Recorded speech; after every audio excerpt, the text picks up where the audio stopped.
Welcome to Chandra Paradise Inter College. Chandra Paradise Inter College के YouTube channel पर आपका स्वागत है। आज हम लोग टाइप्स ऑफ प्रोनाउन में इंट्रोगेटिव प्रोनाउन जिसे हम प्रश्नवाचक सर्वनाम कहते हैं, और अगला प्रकार है इंडेफिनिट प्रोनाउन जिसको हम अनिश्चयवाचक सर्वनाम कहते हैं, और अगला है डिस्ट्रीब्यूटिव प्रोनाउन जिसको हम विभाग बोधक सर्वनाम कहते हैं, और इसे हम प्रत्येक वाचक सर्वनाम भी कहते हैं। और इसको और लास्ट जो नौवां प्रकार हमारा है वो है रिलेटिव प्रोनाउन अर्थात संबंधवाचक सर्वनाम। आज हम लोग सबसे पहले जो स्टडी करेंगे वह इंट्रोगेटिव प्रोनाउन के बारे में स्टडी करेंगे। तो इंट्रोगेटिव प्रोनाउन है क्या? सबसे पहले हम इसके बारे में बात करते हैं।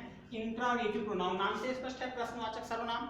इसका मतलब यह है कि ऐसे वर्ड जिनसे प्रश्न पूछने का बोध हो, ऐसे वर्ड, ऐसे शब्द, ऐसे सर्वनाम शब्द जिनसे प्रश्न पूछे जाने का बोध हो, उसे हम इंट्रोगेटिव प्रोनाउन कहते हैं। प्रश्न पूछे जाने का बोध हो तो सबसे पहले हम लोग इसके बारे में स्टडी करेंगे। तो इसलिए इसके बारे में अगर हम शार्ट में देखें, हम कह सकते हैं कि इंट्रोगेटिव प्रोनाउन के अंतर्गत सबसे पहला वर्ड आता है आपका हु। हु एक ऐसा वर्ड है जो किसी वाक्य में आकर के उस वाक्य से प्रश्न पूछे जाने का बोध करवाता है।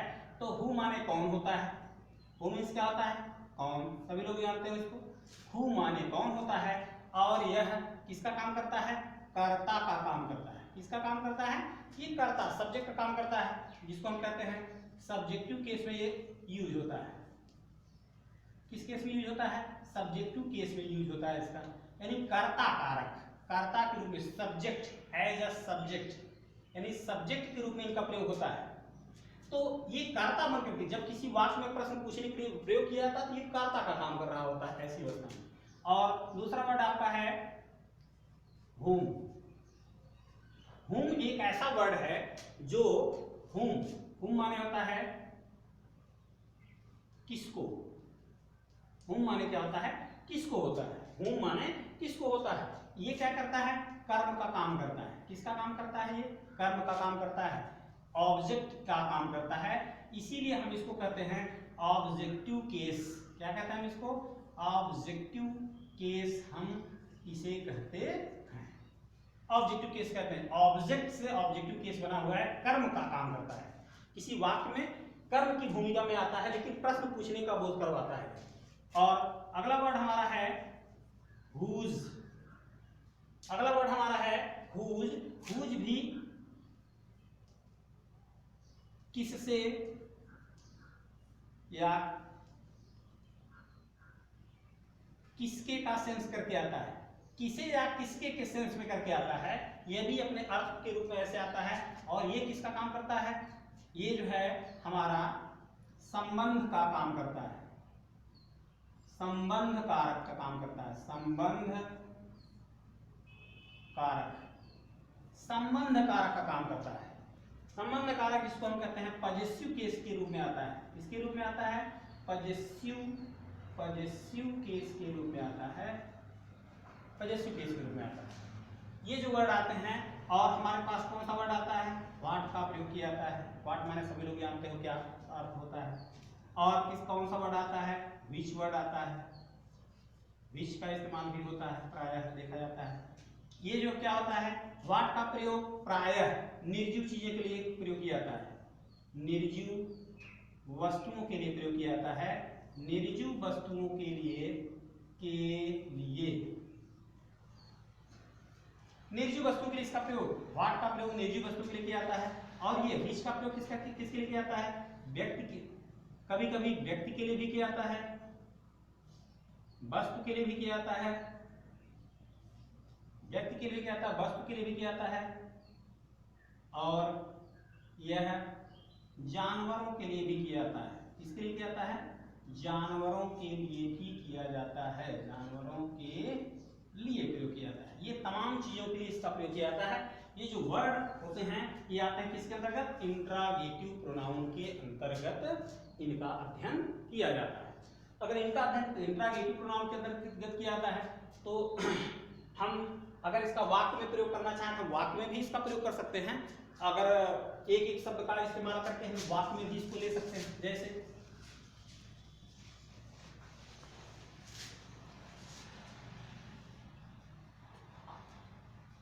जैसे कहा जाए हु वाज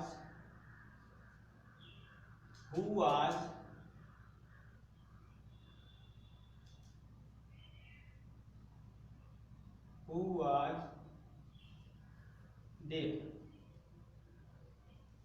अब यहां देख लीजिए आप, हु वाज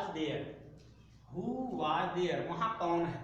अब हु वाज देयर वहां कौन है, अब वहां पर आप देखिए ये हु का इस्तेमाल हुआ है, क्वेश्चन वर्ड का इस्तेमाल है, इसलिए ये कह सकते हैं कि इंट्रागेटिव सेंटेंस है। जब ये इंट्रागेटिव सेंटेंस है तो ये किसके रूप में आया है, एज अ सब्जेक्ट के रूप में आया है, कर्ता के रूप में आया है। ये कर्ता बनकर के यहाँ पर आया है, न कि कर्म बनकर के और कोई प्रकार की चीज बनकर के आया है। ये जो होते हैं इनको हम रिलेटिव प्रोनाउन इंट्रागेटिव प्रोनाउन के अंतर्गत हम इसको रख सकते हैं।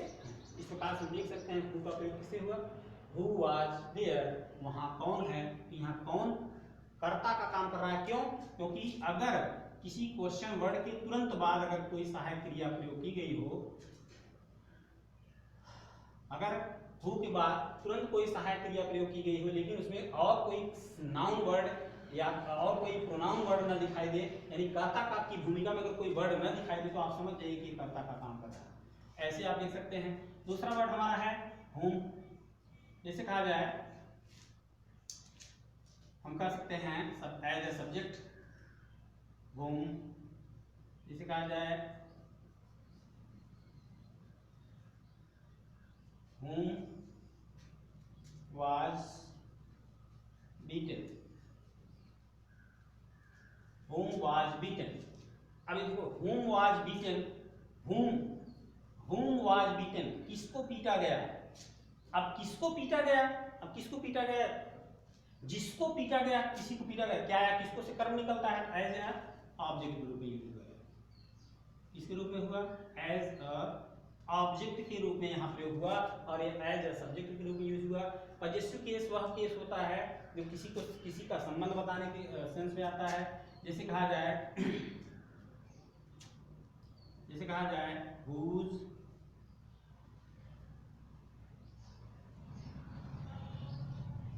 is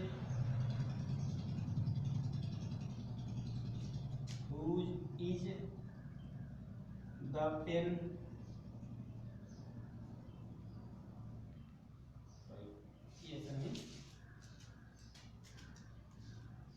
whose this pen is, whose this pen is। अब आप देखिए whose ये आपका इसके रूप में है पजेसिव, एज अ पजेसिव के रूप में है, एज अ पजेसिव के रूप में है, पजेसिव केस के रूप में यहाँ पर प्रयोग किया गया है।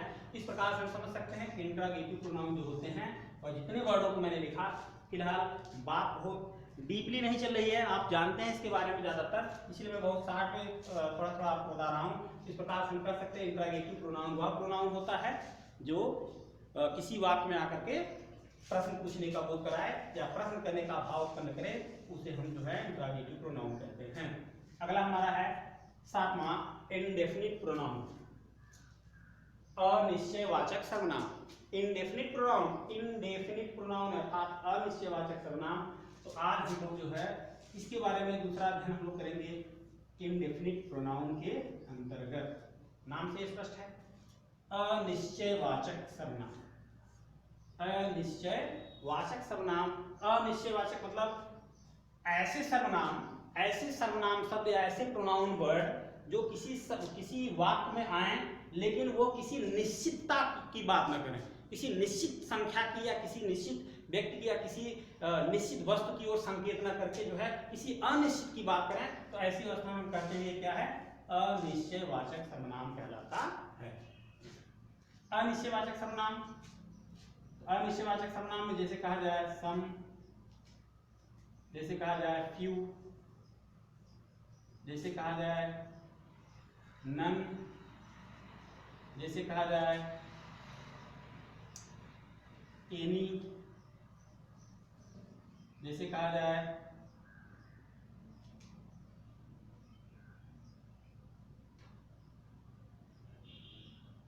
जैसे any,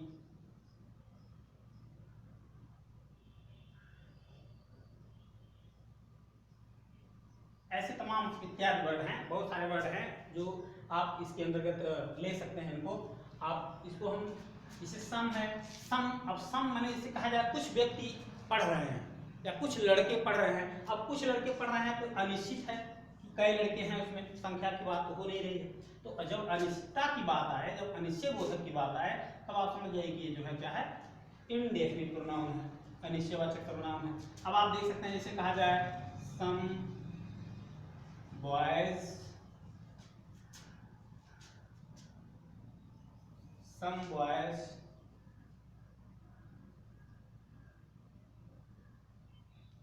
were quarreling, some boys were quarreling, some boys, कुछ लड़के लड़ रहे हैं। अब कुछ लड़के में कितने लड़के हैं इसकी कोई इसका कोई जिक्र नहीं है, इसलिए हम इसको कह सकते हैं कि अनिश्चयवाचक सर्वनाम है। जैसे कहा जाए few,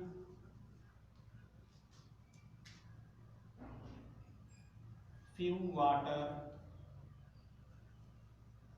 few water is in the glass,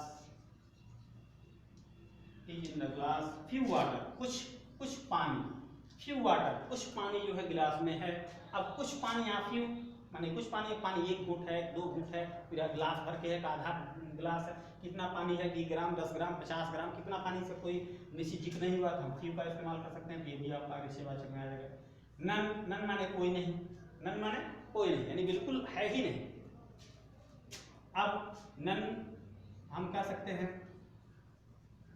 none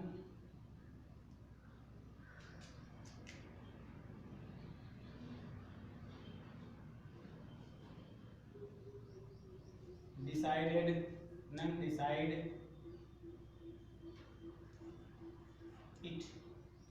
इसका निर्णय कोई भी नहीं कर सकता। ऐसे भी हम कर सकते हैं एनी पर्सन, एनी पर्सन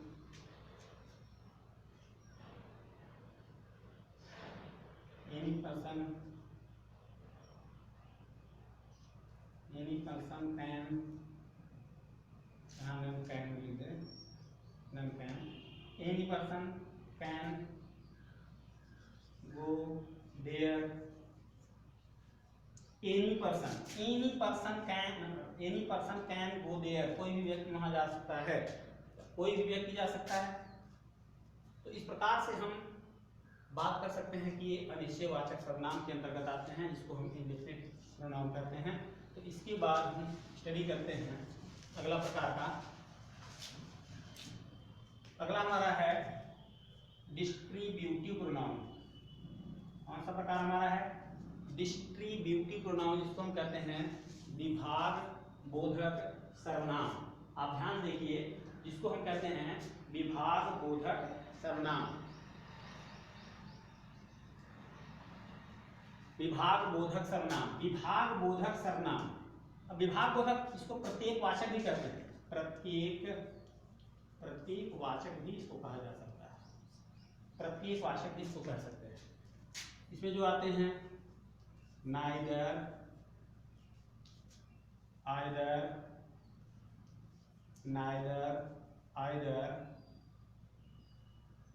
इसमें नन भी ले सकते हैं, ईच, इनका प्रयोग हम कर सकते हैं।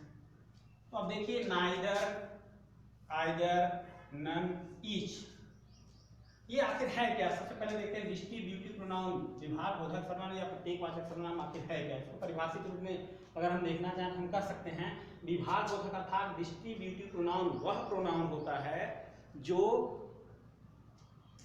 ढेर सारे समूहों में से प्रत्येक लोगों की बात करता है, हर व्यक्ति की बारी बारी से बात करता है, यानी सबकी बात करता है लेकिन एक एक करके बात करता है, इसलिए इसको हम प्रत्येक यानी एक एक करके भी बात करते हैं। विभाग में अलग अलग करके, ढेर सारे लोग होते हैं लेकिन सबकी बात करता है, लेकिन अलग अलग करके बात करता है, लेकिन करेगा सबकी। 10 लोग हैं, 10 लोगों की बात करेगा लेकिन बारी बारी से करेगा। एक साथ की बात नहीं करता है। तो यहाँ पर आप ध्यान देखिए, न तो, नाइदर माने न तो, आइदर माने या तो, न तो, या तो, इसका तो आप कोई भी नहीं, इसको भी आप कर सकते हैं। ईच माने प्रत्येक से भी तात्पर्य ले सकते हैं आप इसको। इस प्रकार से अर्थ स्पष्ट आप कर सकते हैं। अब जैसे नाइदर के सेंस में जैसे एग्जांपल ले लीजिए, जैसे कहा जाए neither can do it, neither can do it, neither can do it. अब नाइदर कैन डू इट, तो नाइदर कैन डू इट यानी नाइदर कैन डू इट, इसे कोई कर नहीं सकता। आइदर कैन में ऐसे भी कर सकते हैं, either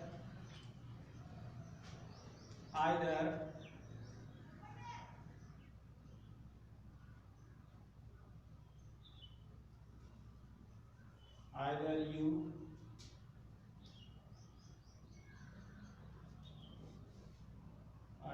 can you do it, इसी को आप एग्जाम्पल ले सकते हैं।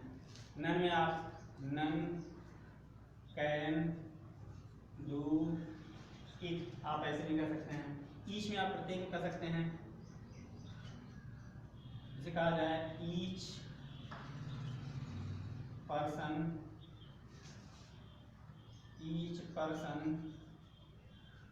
Do it.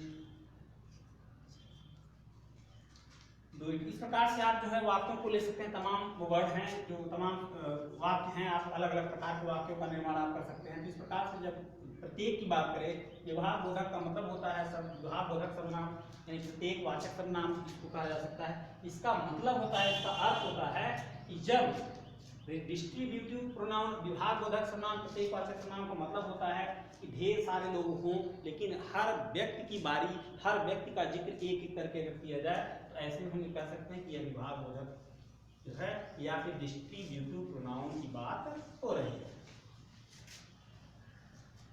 अगला प्रकार हमारा है,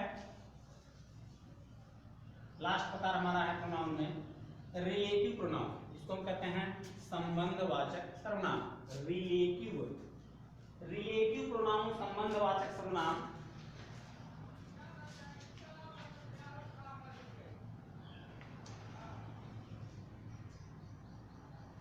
नाम से स्पष्ट है, नाम से ही स्पष्ट है रिलेटिव प्रोनाउन की बात, संबंधवाचक सर्वनाम की बात नाम से स्पष्ट है। तो इसमें भी जो वर्ड आपके इंट्रागेटिव वर्डों में आते थे वही वर्ड इसमें भी आते हैं। जिसमें मैंने बताया था आपको हु, जिसमें मैंने आपको बताया हूं, जिसमें मैंने आपको बताया हुज, जिससे अब मैंने आपको बताया वाट, जिसमें मैंने आपको बताया विच, यही वर्ड इसमें भी इस्तेमाल होते हैं। जिस प्रकार से इंट्रागेटिव प्रोनाउन होता है उसी प्रकार से रिलेटिव, यहाँ पर नाम ध्यान देखिए आप, रिलेटिव यहाँ संबंध बताने का बात करते हैं। यहाँ सबसे पहले जान लेते हैं रिलेटिव प्रोनाउन संबंधवाचक सर्वनाम आखिर है क्या। संबंधवाचक सर्वनाम वह होते हैं या ऐसे वर्ड जो किसी का संबंध, या कह सकते हैं ऐसे वर्ड, यानी ये सभी वर्ड जब किसी संज्ञा या किसी सर्वनाम से दो लोगों का संबंध बताने का काम करें, तब हम कहते हैं कि यह आपका क्या है, रिलेटिव प्रोनाउन के अंतर्गत आता है। ध्यान रखें, जब प्रश्न पूछे जाने का बोध हो तब तो इंट्रागेटिव होते हैं, लेकिन जब ये किसी संज्ञा या किसी सर्वनाम से किसी का संबंध बताने का काम करें, तब ऐसी अवस्था में इनको हम संबंधवाचक सर्वनाम कहते हैं। ये दो वाक्यों को या दो चीजों को जोड़ने के लिए प्रयोग किए जाते हैं। जैसे कहा जाए the boy who stood there। अब छोटा सा वाक्य है, और भी वाक्य इसमें आप जोड़ सकते हैं। जिसमें लिखा द बॉय हु, अब आप ध्यान देखिए हु का इस्तेमाल हुआ।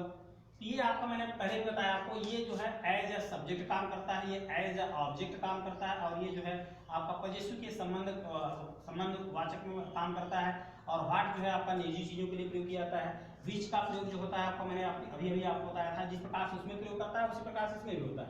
विच का प्रयोग किसी निर्जीव चीज की बात भी करता है, किसी सजीव जानवरों में जब अगर बात हो तो विच का प्रयोग किया जाता है, और किसी व्यक्ति के लिए भी कभी कभी इस्तेमाल किया जाता है। तो सेंस वही है, लेकिन बस यूज करने का तरीका है कि ये इंट्रागेटिव में शुरू में आते थे और क्वेश्चन पूछने का काम करते थे, लास्ट में क्वेश्चन मार्क लगा होता था।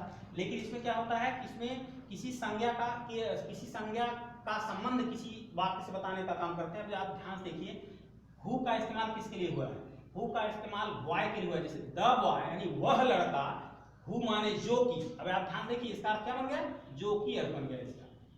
तो आप देखें द बॉय वह लड़का, अब यहाँ द का अर्थ वह से तात्पर्य है, लेकिन यहाँ दैट समझिएगा मत। तो द बॉय यानी वह लड़का, हु माने जो कि, स्टूड माने खड़ा हुआ है, देयर माने वहां, वह लड़का जो वहां खड़ा हुआ है। अब जो है बॉय के स्थान पर कौन सा वर्ड प्रयोग किया गया, हु। अब बॉय इसमें और सब्जेक्ट है, तो अगर ये सब्जेक्ट है, इसी के लिए अगर ये वर्ड इस्तेमाल हुआ तो ये एज अ सब्जेक्ट काम कर रहा है। तो उसी प्रकार से ये एज अ ऑब्जेक्ट काम करता है। तो इसको देख लीजिए, जैसे कहा जाए कि द मैन, या कुछ भी आप वर्ड ले सकते हैं इसमें, जैसे द मैन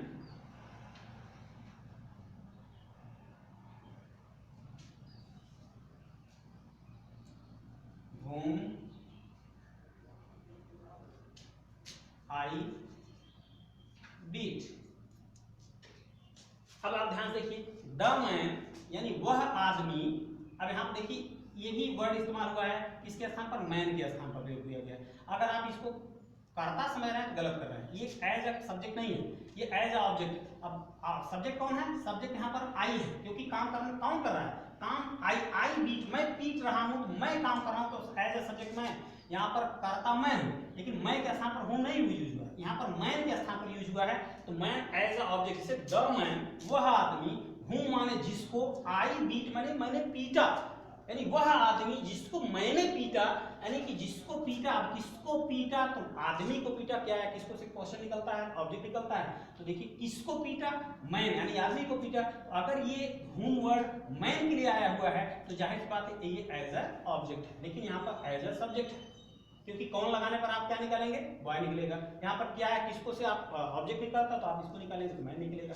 इस प्रकार से हम कर सकते हैं। तो इसी प्रकार से आप व्हिच का प्रयोग कर सकते हैं। जैसे कहा जाए द पेन, द पेन का प्रयोग करना लिख सकते हैं आप, चलो कर देते हैं, the girl whose pen is lost, whose pen is lost। अब आप गौर से देखिए, whose का इस्तेमाल हुआ है, ये पजेसिव केस के रूप में इस्तेमाल हुआ है। किसके रूप में इस्तेमाल हुआ है, पजेसिव संबंध कारक के रूप में। पजेसिव केस यानी संबंध बताने का काम कर रहा है। ये वर्ड ऐसा वर्ड है जो संबंध बताने, किसका संबंध, गर्ल और पेन के बीच जो संबंध है, यानी गर्ल लड़की ने पेन खरीदा था उसकी, जैसे the girl whose pen is lost, यानी वह लड़की जिसकी कलम खो गई, यानी कि कलम खोई, लेकिन किसकी कलम थी, लड़की की कलम थी। तो लड़की की कलम यानी लड़की और पेन के बीच संबंध था, उसको बताने का काम कौन कर रहा है, whose वर्ड इस्तेमाल कर रहा है। तो इसको हम कह देते हैं पजेसिव केस में है। तो इस प्रकार से आप व्हाट का भी इस्तेमाल इसी प्रकार से कर सकते हैं, व्हिच का भी इस्तेमाल इस प्रकार से कर सकते हैं। आप वाक्य बनाना चाहें तो आसानी से आप बना सकते हैं। इस प्रकार से 4 प्रकार के जो इंट्रागेटिव बचे हुए थे, पिछले वीडियो में हमने और वीडियो की बात करी थी, और प्रकारों की बात हमने की थी, उसको आप देख सकते हैं। इस प्रकार से 4 प्रकार के, थोड़ा शार्ट में मैंने इस चीज को बताया, वैसे डीपली तो बहुत सारी चीजें हैं, लेकिन आप इसको शार्ट में जो है आप इसको देख सकते हैं। बाकी अगर कोई डाउट होता है तो आप कमेंट बॉक्स में कर सकते हैं। धन्यवाद।